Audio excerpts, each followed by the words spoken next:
Hello everyone, welcome back to another episode of r/ProRevenge. In today's episode, overtime. That's right, overtime. MC changes company policy.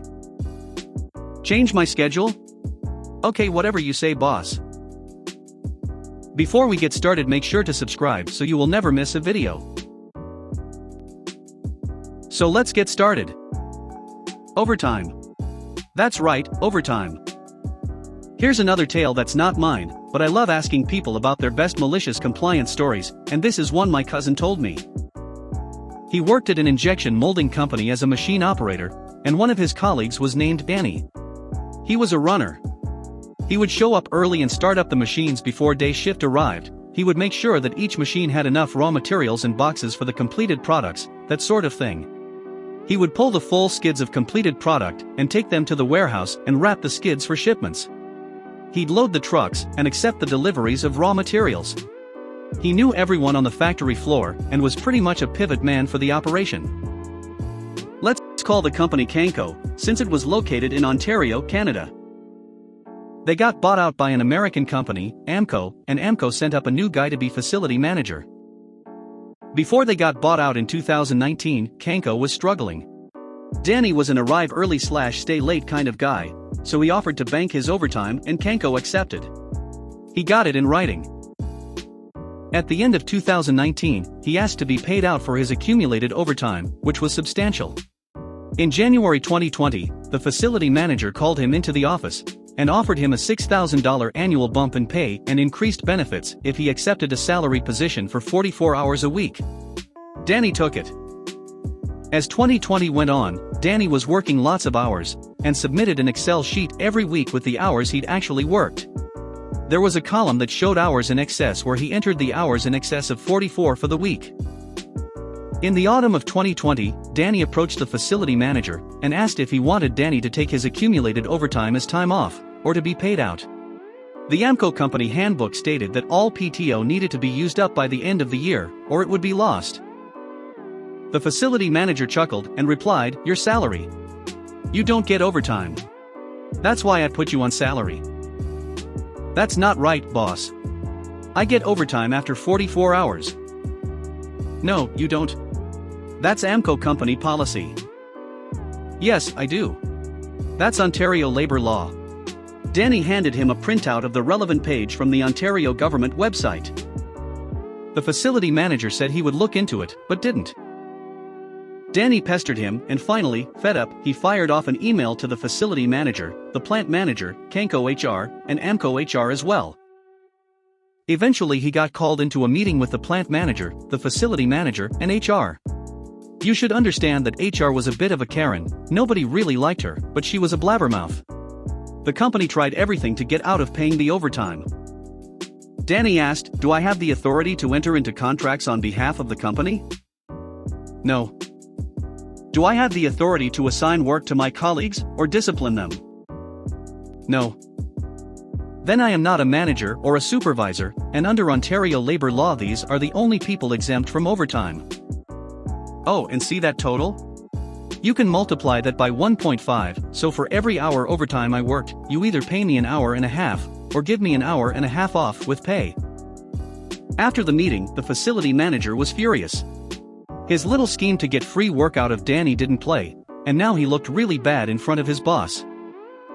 "Danny, beginning right now, you don't work another minute of overtime without my permission, you got that?" "Okay," Danny replied. "Let me put that in an email." He did, and the FM confirmed it in a reply. Danny was arriving at 5:30 a.m., more than an hour ahead of the production team, in order to unlock the doors, turn on the lights, and warm up the machines. These machines melt little beads of plastic and squirt them into molds, so they take about 45 minutes to an hour to warm up. So the next day, at 2:30, Danny left and shut off his phone. There was an afternoon shift that started at 3 p.m., and a meeting with the day shift foreman, the afternoon shift foreman, the FM and Danny, and there was a discussion of any issues and production targets for the shift. Since Danny wasn't there, and he had the tally sheets, the afternoon shift had no idea what they were expected to produce for the shift.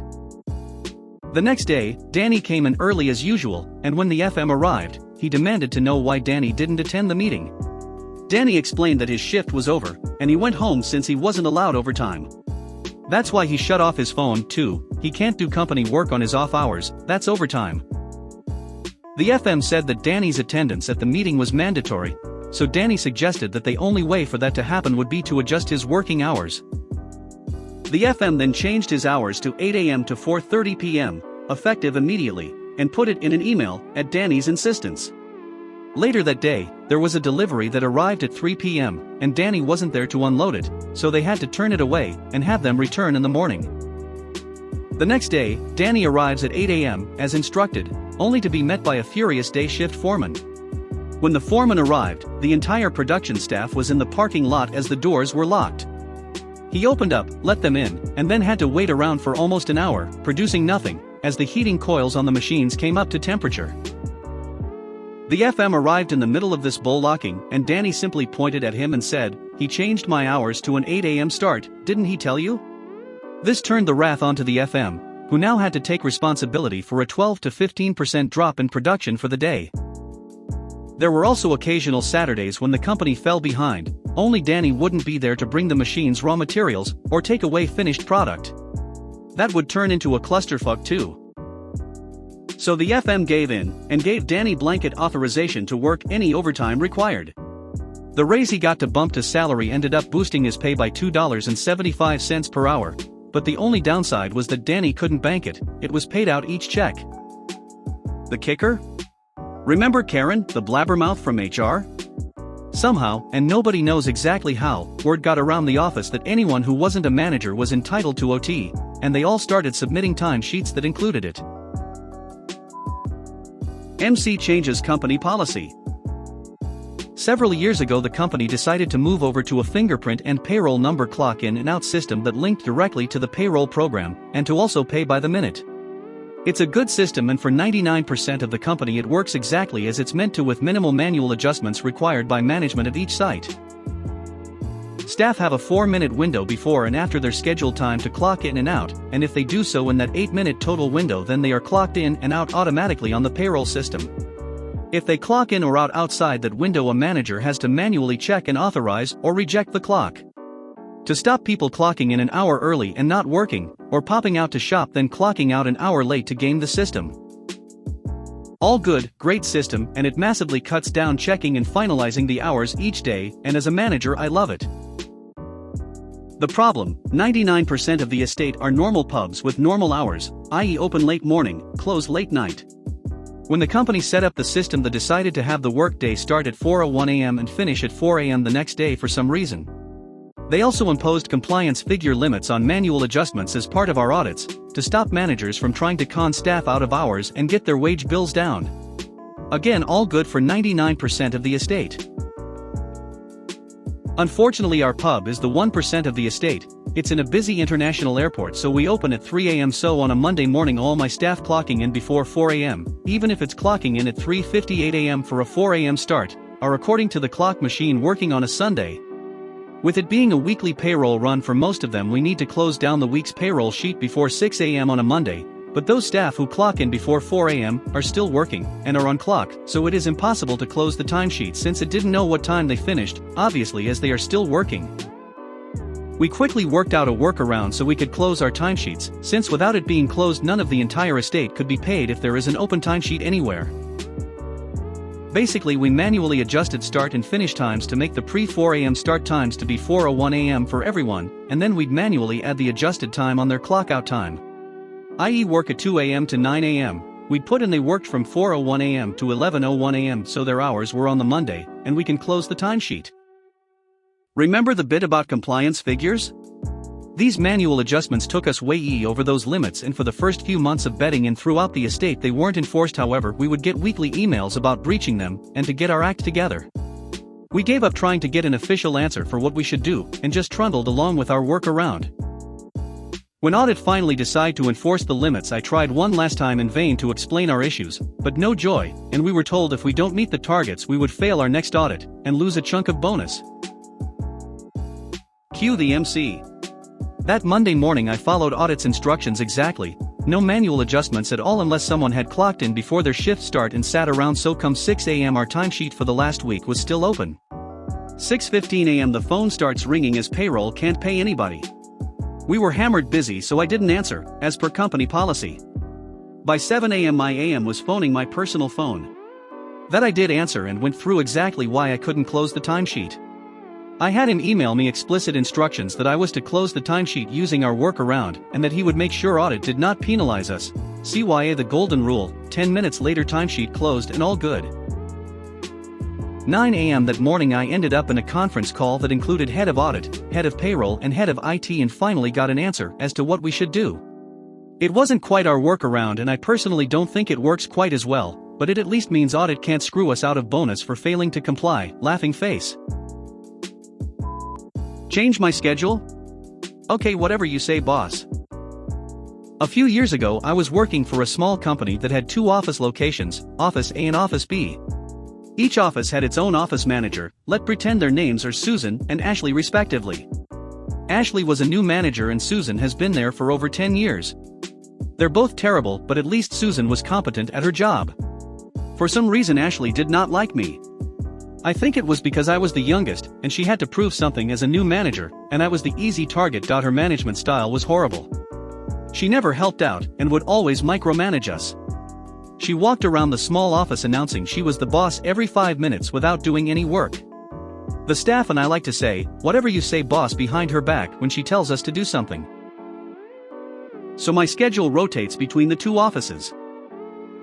The second week of Ashley being my boss, she tells me that she was going to switch my schedule and have me work at Office B full-time with her. I know she just did this to keep me under her thumb. It made no sense whatsoever. I had another job offer lined up and only told Susan and the other staff about it, so I played along. I said, "Okay, you're the boss." The next day I showed up at Office B, but my regular schedule meant I should have been working at Office A that day. Mind you, this is a small company with 5 staff per office. So when one of us is sick or on vacation, the work gets very overwhelming. Susan is frantically calling me on the office phone and asking where I was and why I didn't call to tell her I wasn't coming in. I told her that Ashley had switched my schedule and I did the innocent voice, "Oh, she didn't tell you? Did she at least update the main schedule in our system? Do you want to speak to her on the phone?" I called Ashley over and handed her the phone and all I hear is very loud inaudible yelling from Susan.